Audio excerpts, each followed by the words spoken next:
कर्जों में डूबे हुए लोग भी सुनो, जिसका कोई नहीं उसका मेरा आका है।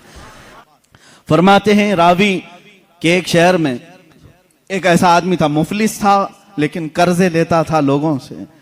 एक आदमी से उसने कर्जा लिया था, अब खाया पिया खत्म हो गया, पैसे नहीं थे, कर्जा मांगने वाले आ गए। कर्जों में डूबे हुए लोग भी सुनो, जिसका कोई नहीं उसका मेरा आका है। वो शख्स कर्जे तो लिया था लेकिन दे नहीं पा रहा था। अब जो कर्ज खा आदमी है उसने धमकियां दी, नहीं दिया। उसके बाद उसने मुकदमा कर दिया काजी के पास, कोर्ट में तलब हुआ। कोर्ट में जाने के बाद काजी साहब ने पूछा कि इसका तेरे ऊपर कर्जा है? कहा हाँ है। कब अदा करेगा? कहा देख रहा हूं। कहां से अदा करेगा? है ही नहीं कुछ भी। काजी ने कहा कल तक की तुझे मोहलत देता हूं, अगर तू नहीं अदा किया तो तुझे जेल में डाल दूंगा, जा कहीं से भी लेकर क्या और इसका कर्जा अदा कर। उसने बहुत रिक्वेस्ट किया, मुझे और लंबा टाइम दे, मेरे छोटे बच्चे हैं, बीवी हैं, कौन देखेगा। काजी ने एक नहीं सुनी, दरबार से निकाल दिया गया। एक दिन का टाइम, ऐसा शख्स कहां जाए, रास्ते में रोते हुए जा रहा था। एक बुजुर्ग से मुलाकात हुई। उस बुजुर्ग ने पूछा क्यों रो रहे हो? कहा ऐसा ऐसा मामला है। कहां से लाऊं? उस बुजुर्ग ने कहा एक काम कर, घर में जा, जब रात हो जाए अकेला बैठ, ताजदार मदीना पर दुरूद भेज। रसूल पाक सल्लल्लाहु अलैहि वसल्लम को अपने गम की दास्तान सुना, कुछ ना कुछ तो हल वहां से मिल ही जाएगा। लेकिन यकीन के साथ वो गया, डूबते को तिनके का सहारा। वो घर आया, शाम को अपनी बीवी बच्चों को जब उसने सुनाया तो सब गमगीन थे। एक दिन के बाद अगर बाप उनका जेल में चला जाए, उसका शोहर जेल में चला जाए, तो उनका घर कैसे चले। रात के वक्त तन्हाई में बैठ करके वो रोने लगा, बहुत रोया।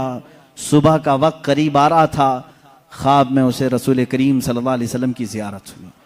कहाँ कहाँ मेरे आका को ढूंढोगे?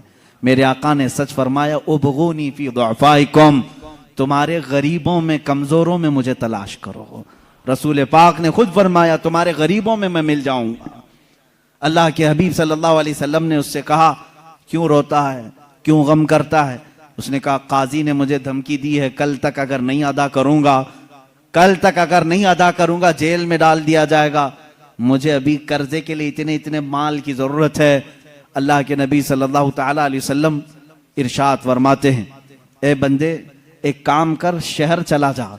शहर में जो बादशाह का वजीर है वो मेरा आशिक है, वो मेरा चाहने वाला है। उससे जाकर कह दे तुझे जितनी जरूरत है वो तुझे माल दे देगा, वो तुझे पैसे दे देगा। अब ये गरीब आदमी है, वजीर का दरबार बड़ा दरबार। इसने ख्वाब में ये पूछ भी लिया, आका अगर वो मुझसे सवाल करे तुझे रसूल पाक ने भेजा है तो मैं क्या दलील में बात करूंगा, दलील में मैं क्या चीज पेश करूंगा। हुजूर पाक ने ये तक भी बता दिया, फरमाया उसका एक राज है जो मेरे अलावा कोई नहीं जानता। मैं तुझे बताता हूं, उससे जाकर के कह देना। अगर वो तुझसे सवाल करे कि तेरे पास क्या दलील है, तुझे रसूल ने भेजा, तो इतना ही कहना कि वजीर रोजाना तुम सोने से पहले, सुबह सूरज के निकलने से पहले पहले 1000 बार अपने नबी पर दुरूद भेजते हो और कल की रात भूल गए, दुरूद नहीं भेजे।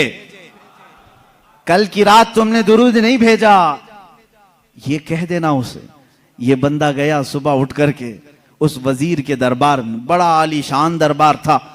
गया, मुलाकात का टाइम लेकर उस वजीर से कहा मैं ऐसा ऐसा गरीब आदमी हूं, मखरूज हूं, मुझे माल की जरूरत है, अल्लाह के नबी ने तुम्हारे पास भेजा है। वो गुस्से में आया, कहा फकीरों की अब ये आदत हो गई कि मांगने के लिए अल्लाह के नबी का नाम लेने लगे कि रसूल ने भेजा।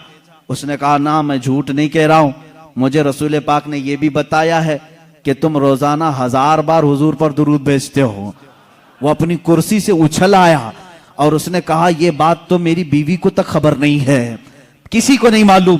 कहा क्या कहा रसूल पाक ने? कहा कि कल तुम भूल गए थे, दुरूद नहीं भेजे। उसने कहा हकीकत में मेरे आका ने सच फरमाया, कोई जिंदगी की एक रात आज तक मेरी कज़ा नहीं हुई। कल मेरी जिंदगी में ऐसा दिन आया कि मैं दुरूद नहीं पढ़ सका, बहुत रोया, अपने खजाने के पास ले जाकर उसे खड़ा कर दिया।